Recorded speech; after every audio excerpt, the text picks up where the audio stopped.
Hello and welcome to our YouTube channel Omega classes. दोस्तों, आज की वीडियो में हम देखेंगे क्लास 12th का इलेक्ट्रोमैग्नेटिक इंडक्शन चैप्टर का इम्पॉर्टेंट लेकिन बहुत छोटा सा टॉपिक है जिसका नाम है एनर्जी इन मैग्नेटिक फील्ड। ठीक है, इस टॉपिक को देखने से पहले हम देखेंगे जब इंडक्टर्स सीरीज में कनेक्ट कर दिए जाते हैं तो उनका इक्विवेलेंट इंडक्टर्स कितना आता है। ठीक है, और जब इंडक्टर्स हम पैरेलल में कनेक्ट कर देते हैं तो उनका जो इक्विवेलेंट इंडक्टेंस होगा उस इंडक्टेंस की वैल्यू कैसे आएगी। ठीक है, आपका जो बुक है महाराष्ट्र स्टेट बोर्ड का उसमें डायरेक्ट शॉर्ट में दे के रखा है, लेकिन हम उसको थोड़ा सा पढ़ने का प्रयास करेंगे। तो इस वीडियो को एंड तक देखना। अगर वीडियो अच्छा लगेगा तो वीडियो को लाइक करना, वीडियो को शेयर करना, चैनल को सब्सक्राइब कर देना। ठीक है, तो वीडियो स्टार्ट करते हैं। पहला है इंडक्टर्स इन सीरीज। ठीक है, इसका इससे लेना देना कुछ है नहीं।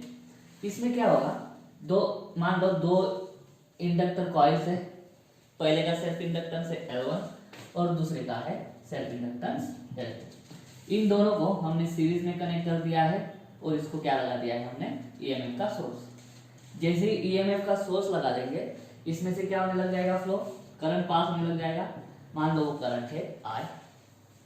अब ये दोनों देखो कंपोनेंट्स जो है वो सीरीज में क्या होता है, करंट सेम होता है और जो पोटेंशियल डिफरेंस होता है या वोल्टेज होता है वो इन दोनों में बढ़ जाता है। ठीक है, सीरीज का वही प्रॉपर्टी, करंट सेम होता है, पोटेंशियल डिफरेंस बढ़ जाता है।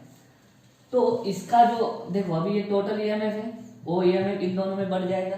ठीक है, इसको बोल देते हैं E1 और इसको बोल देते हैं E2। इसके और इनमें जब करंट फ्लो होगा तो इनके अंदर ईएमएफ इंड्यूस होना ही है। ठीक है, और इनके अंदर जो ईएमएफ इंड्यूस होगा उसको क्या बोलते हैं, उसको बोलते हैं बैक ईएमएफ। अभी बैक ईएमएफ क्यों बोलते हैं, तो लेंस लॉ का मालूम है हमको। ठीक है, कि वो जो ईएमएफ होगा वो हमारे ओरिजिनल ईएमएफ को क्या करेगा, अपोज करेगा। तो अपोज करने वाला ईएमएफ इंड्यूस होता है, उसके लिए उसको बोलते हैं बैक ईएमएफ। तो E1 होगा हमारा, E1 is equal to minus sign लग जाती है माइनस L1 di/dt। ठीक है, I करंट है, ये कहाँ से आया, तो ये सेल्फ इंडक्टेंस वाले कंसेप्ट से आया। ठीक है, d∅dt होता है, लेकिन हमको मालूम है phi is directly proportional to current, और सॉरी तो डायरेक्टली प्रोपोर्शनल का साइन हटा के क्या आ जाता है, सेल्फ इंडक्टेंस से कांस्टेंट आ जाता है। कांस्टेंट इसलिए बाहर आ जाएगा और d∅dt क्या हो जाता है, di/dt। इसी तरह से E2 क्या हो जाएगा, माइनस L2 di/dt। अगर हमें क्या करना है, इन दोनों इंडक्टर को हटा के एक इंडक्टर लगा के सर्किट को कंप्लीट करना है, तो मतलब क्या करना है, हमको एक इक्विवेलेंट इंडक्टर ढूंढना है कि इन दोनों इंडक्टर को हटा दो और उनके जगह पे एक सिंगल इंडक्टर यहाँ पे कनेक्ट कर दो। वो सिंगल इंडक्टर भी वही काम करेगा जो दोनों इंडक्टर मिलके कर रहे थे। तो वैसे इंडक्टर की वैल्यू को हम बोलेंगे सीरीज इक्विवेलेंट, जैसे रेजिस्टर्स में करते थे। ठीक है, तो ये सीरीज इक्विवेलेंट अभी हम निकालेंगे, लेकिन कैसे, तो हमको मालूम है total EMF is equal to E1 plus E2। सही है, तो ये जो होगा टोटल ईएमएफ जो होगा E1 प्लस E2, वो भी क्या निकालेंगे हम, ES लिखेंगे।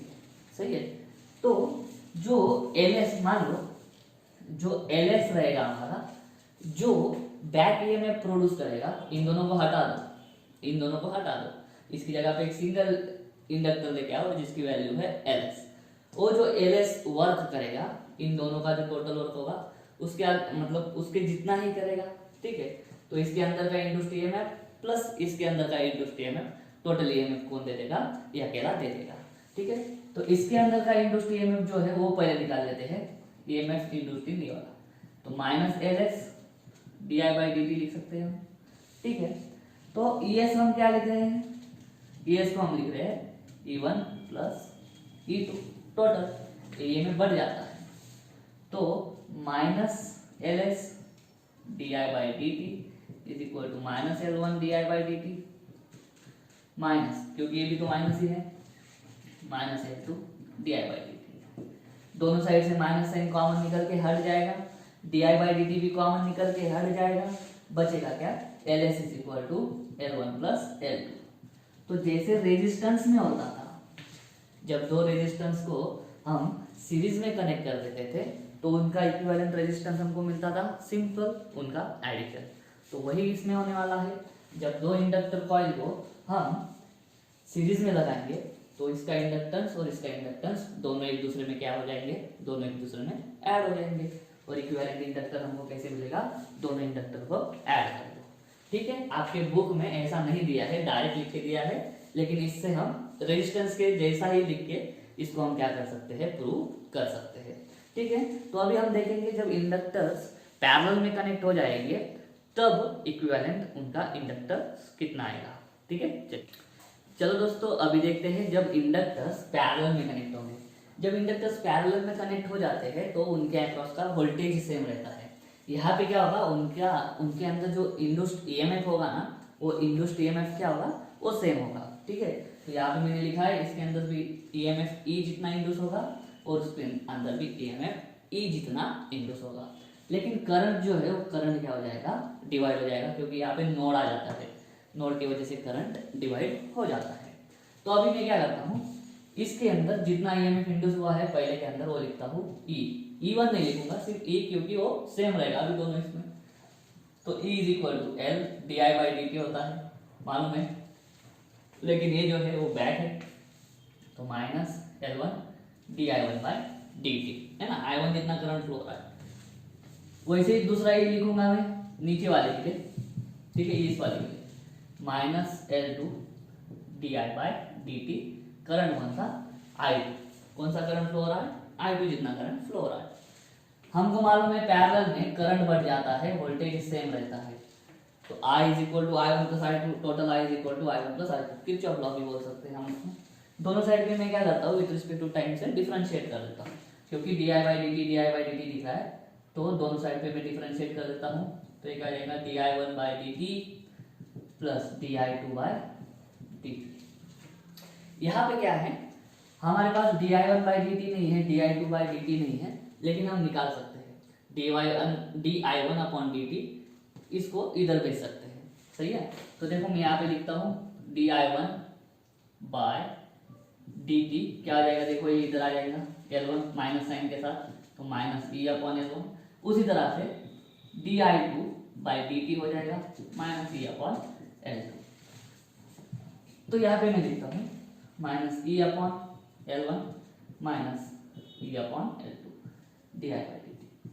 अभी क्या है, मान लो इन दोनों इंडक्टर्स को हटा के हमने एक ही सिंगल इंडक्टर यहाँ पे लगा दिया, तो ये जो पैरेलल हट जाएगा, इसकी जगह पे हम एक ही लगा देंगे। तो एक जो इंडक्टर लगाएंगे उसका नाम होगा पैरेलल इक्विवेलेंट, किसका, इन दोनों का, है ना, इन दोनों का जो पैरेलल इक्विवेलेंट होगा वो जब हम लगा देंगे तो उसके अंदर कितना ईएमएफ इंड्यूस होगा, उसके अंदर इंड्यूस होगा EMF E is equal to minus L P D I, पूरा का पूरा करंट उसमें से ही फ्लो होगा, है ना। तो I1 I2 का कुछ आएगा नहीं, एक ही इंडक्टर होगा तो पूरा करंट उसमें से ही फ्लो होगा, तो पूरा करंट उसमें से फ्लो होगा। तो देयरफॉर इसको करो, D I by D T क्या आएगा, minus D upon L P. तो यहाँ पे मैं डाल देता हूँ minus E upon L P is equal to minus E upon L one minus E upon L two. E common minus sign common cut हो जाएंगे, है ना, तो डायरेक्ट लिखता हूँ one upon L P is equal to one upon L one plus one upon L to. देखो ए भी वही है जैसे रेजिस्टेंस के लिए होता था, जब रेजिस्टेंस पैरेलल में कनेक्ट करते थे तो one upon R P is equal to one upon R one plus one upon R two होता था। बस जैसा रेजिस्टेंस का बिहेवियर है सीरीज में और पैरेलल में, सेम बिहेवियर है हमारा किसका, इंडक्टर का, सीरीज और पैरेलल में। चाहो तो आप इसका स्क्रीनशॉट ले सकते हो। फिर हम स्टार्ट करेंगे अपना main topic, energy stored in magnetic field. चलिए दोस्तों अभी पढ़ते हैं energy stored in magnetic field. Actually इसका प्रीव्यू जो है वो पिछले वीडियो में भी हो गया था, ठीक है, वही आज हम रिपीट करने वाले हैं, दूसरा कुछ भी नहीं है। देखो क्या होगा, मान लो कोई कॉइल है, ठीक है, ये हमने कॉइल करी कंसीडर, ये कॉइल है, ठीक है, उसमें से पास हो रहा है करंट और वो करंट चेंज हो रहा है, ठीक है, तो रेओस्टेट की हेल्प लेते हैं अपन वो करंट चेंज करने के लिए, ठीक है, ये करंट फ्लो हो रहा है। तो इस कॉइल में जैसे ही करंट फ्लो होगा और इस रेओस्टेट के हेल्प से हम करंट को बढ़ाएंगे, तो जैसे जैसे करंट बढ़ेगा फील्ड बढ़ेगी, फील्ड बढ़ा फ्लक्स बढ़ा, फ्लक्स बढ़ा मतलब फ्लक्स का चेंज हुआ, फ्लक्स चेंज हुआ मतलब ये रीजन हो गया कि ईएमएफ क्या हो गया, आपका ईएमएफ इंड्यूस हो गया। क्योंकि जब किसी कॉइल या क्लोज्ड सर्किट के साथ में लिंक हुआ फ्लक्स चेंज होगा तो उस कॉइल में ईएमएफ इंड्यूस होगा, और वो जो ईएमएफ इंड्यूस होता है वो लेंज लॉ के हिसाब से क्या करता है, वो अपोज करता है अपने ओरिजिनल ईएमएफ को जिसने उसको प्रोड्यूस करा है। देयरफॉर इंड्यूस्ड ईएमएफ को हम क्या बोलते हैं, इंड्यूस्ड ईएमएफ को हम बोलते हैं बैक ईएमएफ, क्योंकि वो इंड्यूस हुआ जो ईएमएफ है वो अपोज करता है। किसको अपोज करता है, फ्लक्स के चेंज को। फ्लक्स के चेंज को अपोज करता है मतलब क्या, अभी हम करंट बढ़ा रहे हैं, फ्लक्स भी बढ़ रहा है, तो फ्लक्स के बढ़ने को ये हमारा जो इंड्यूस्ड ईएमएफ है वो क्या करता है, अपोज करता है। तो उसी के लिए उसको बैक ईएमएफ बोलते हैं, या कहीं कहीं पे लिखा है अपोजिंग ईएमएफ भी उसको बोला जाता है। तो अगर ऐसी कंडीशन में हमने इस सर्किट से कुछ अगर वर्क नहीं किया तो इंड्यूस्ड ईएमएफ क्या कर देगा, हमारे फ्लक्स को कम कर देगा। तो अगर हमें हमारे फ्लक्स को एक पर्टिकुलर वैल्यू पे एस्टेब्लिश करके रखना है तो हमें कंटिन्यूअस इस बैक ईएमएफ के अगेंस्ट काम करना होगा। अगर हमने काम नहीं करा तो ये बैक ईएमएफ क्या कर देगा, आपके फ्लक्स को रिड्यूस कर देगा। हमको वो नहीं चाहिए। तो फ्लक्स को एक पर्टिकुलर वैल्यू पे मेंटेन रखने के लिए हमको कुछ ना कुछ वर्क करना पड़ेगा कंटिन्यूअसली। अभी फ्लक्स जो है वो पर्टिकुलर वैल्यू पे मेंटेन कब रहेगा, जब मैग्नेटिक फील्ड एक पर्टिकुलर वैल्यू पे एस्टेब्लिश रहेगी। अब मैग्नेटिक फील्ड को प्रोड्यूस करने वाला कौन है, मैग्नेटिक फील्ड को प्रोड्यूस करने वाला करंट है। तो सारा जो है वो किस पे आता है, फाइनली करंट पे। जब हम करंट को एक पर्टिकुलर वैल्यू पे एस्टेब्लिश करेंगे तभी एक पर्टिकुलर वैल्यू वाली फील्ड बनेगी, तभी एक पर्टिकुलर वैल्यू वाला फ्लक्स उस कॉइल में से पास होगा। तो पर्टिकुलर वैल्यू वाला फ्लक्स एस्टेब्लिश करने के लिए हमें पर्टिकुलर वैल्यू वाला करंट एस्टेब्लिश करना होगा, सही है, क्योंकि हमको मालूम है flux is directly proportional to the current, है ना। उसी से डेफिनेशन भी बनती है L R, where L is the self inductance of this coil, ठीक है, और ये हमें बीसी के अंदर इंड्यूस हो रहा है। तो हमको क्या करना है, हमको कंटिन्यूअसली एक वर्क डन करना है। देखो जब भी एनर्जी आएगी तो एनर्जी नहीं निकालते, क्या निकालते हैं, वर्क डन, उसी को बोल देते हैं एनर्जी, ठीक है, बहुत बार हुआ होगा ऐसा, ठीक। तो हमें वर्क डन करना है, हमें किसके against, work done against back EMF to establish a flux, particular flux, है ना।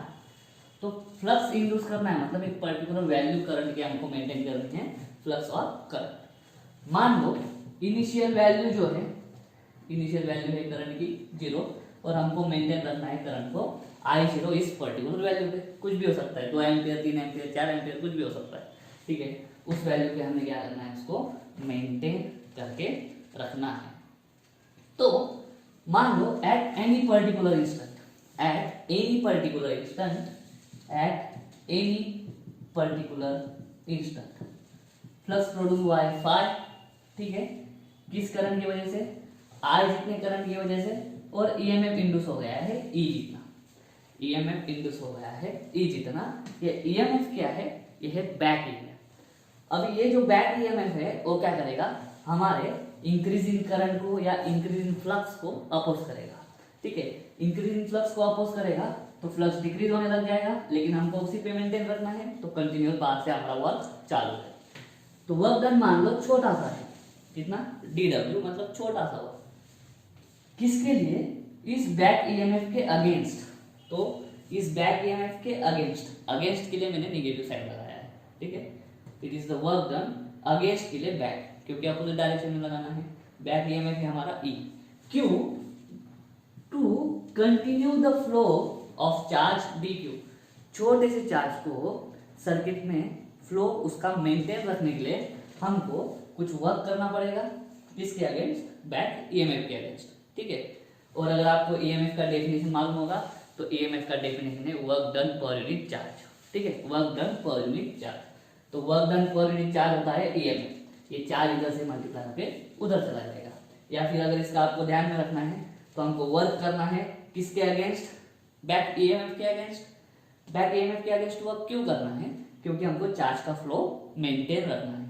कितना चार्ज का फ्लो, छोटे से चार्ज, क्योंकि छोटा सा वर्क डन है ना, छोटा सा वर्क डन क्यों यूज करेंगे हम, छोटे से चार्ज का फ्लो मेंटेन रखने के लिए, ठीक है।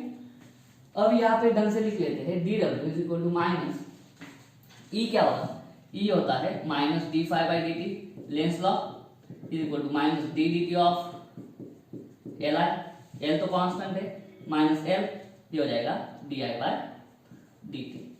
तो बस बैक ईएमएफ की ये वाली वैल्यू डाल देते हैं इसमें, minus L D I by D T into D Q. सही है, तो देखना क्या आ जाएगा, minus minus plus L D I by D T into D Q. अभी इसको अगर ध्यान से देखेंगे इधर, देखो D W is equal to L D I L T D Q by D T. D Q by D T मतलब rate of flow of charge, D Q क्या है, चार्ज है, डी टी क्या है, टाइम है। D Q by D T अगर करते हैं तो D Q by D T आता है rate of flow of charge. तो rate of flow of charge क्या होता है, rate of flow of charge होता है करंट। तो D Q by D T को रिप्लेस करके मैं लिख दूंगा आई। ठीक है, इसको और ढंग से लिखते हैं एल आई डी आई। अभी हमको मालूम है ये वर्क एक छोटा सा, हमको किसके लिमिट डालने होंगे, हमको करंट के लिमिट डालने होंगे। मान लो स्टार्टिंग में जब सर्किट हमारा ओपन था तो करंट कितना था, 0। धीरे धीरे हमें करंट बढ़ाना है और किस वैल्यू पे लाना है, आई जीरो इस वैल्यू पे। तो टोटल वर्क क्या रहेगा, इंटीग्रेशन करेगा वर्क के छोटे से वर्क का, कहाँ से कहाँ तक, करंट 0 था पहले, उसको लेके जाएंगे आई 0 तक और डी डब्ल्यू की वैल्यू डाल देंगे, फिर L I D I. L constant है तो बाहर निकाल लो, 0 to I 0 I D I.